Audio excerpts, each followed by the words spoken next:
Alright, we are back. The next one on our E3 list is The Legend of Zelda Skyrim. So, first of all, this is an interesting one, isn't it?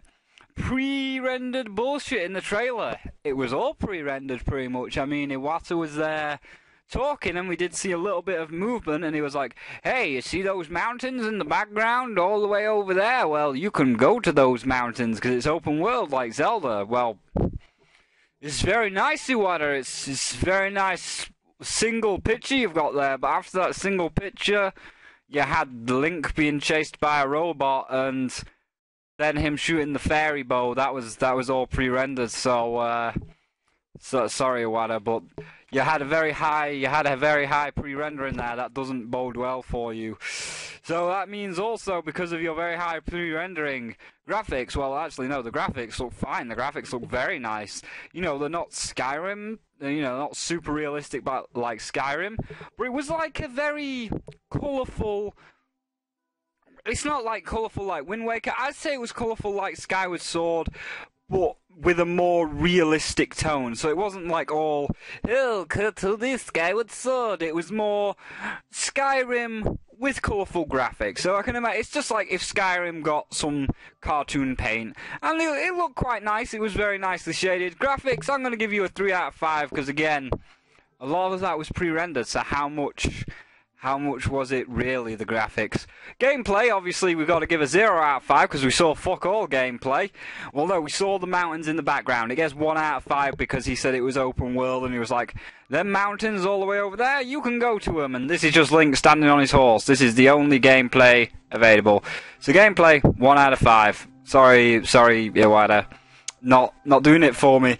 Features and gimmicks, well, we just got to give again a 1 out of 5. Open world's very nice. I would love to have an open world like this where, Link's like, oh, I'm riding, I can ride all the way across the land. It'd be very nice to have an open world Zelda. That'd be very, very cool to have an open world Zelda, but how much? What's the gimmicks? I don't know. I can only give you 1 out of 5 in water.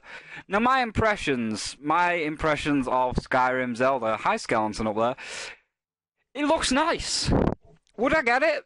I need to see more first. I can't justify this Zelda title without more. My impression, it left a good first impression, like, ooh, open world, that looks cool.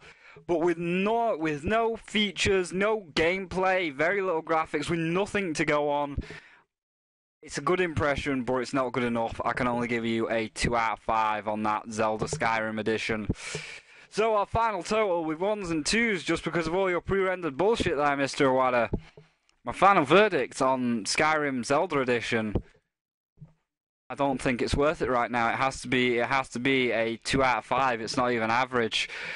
So, you should have released Majora's Mask. You should have given me a trailer for Majora's Mask, but you didn't.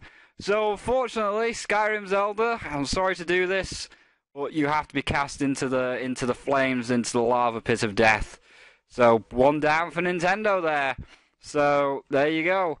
That is Legend of Zelda Skyrim Edition. I want to like it, but it had to be cast into the fires because it was all pre-rendered and it just didn't have enough to go by.